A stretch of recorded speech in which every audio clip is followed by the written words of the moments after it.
ফার্মের মুরগির গোশত দিয়ে হালিম রান্না করব। আপনারা কখনো খেয়েছেন? খেলে অবশ্যই বলবেন কমেন্টে। আসসালামু আলাইকুম, কেমন আছেন সবাই? আশা করি সবাই ভালো আছেন। আমি আগে পেঁয়াজ বেরেস্তা করে রেখেছি।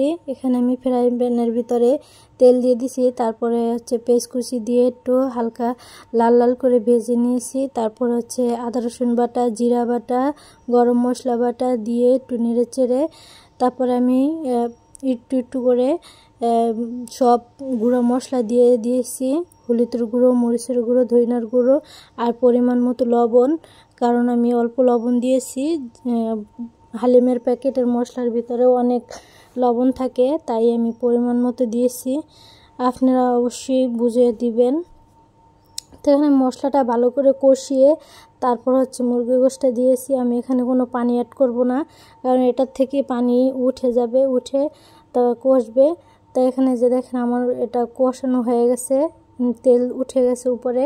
তো এখানে আমি হালিমটা আধা ঘন্টা আগে গরম পানি দিয়ে ভিজিয়ে রেখেছিলাম। তারপরে এখানে আমি দিয়ে দিলাম, দিয়ে পরিমাণ মতো পানি দিয়ে দিব, দিয়ে নেড়ে ছেড়ে ঢাকনা দিয়ে ঢেকে দিব। এই যে এখন একটা ঢাকনা দিয়ে ঢেকে দিছি। দেখেন আমার 10-15 মিনিট হয়ে একটু জাল করে নিছি। তারপর পেঁয়াজ বেরেস্তা দিয়ে এটাকে নামিয়ে রাখবো। তো যে এখানে আমি নামিয়ে নিয়েছি পেঁয়াজ বেরেস্তা দিয়ে। তারপরে দেখেন মাশাআল্লাহ কালারটা কি সুন্দর হয়েছে, আর খেতেও কিন্তু খুবই মজা হয়েছে। আপনারা না খেলে অবশ্যই একবার হলো বানিয়ে খাবেন এটা। আলহামদুলিল্লাহ।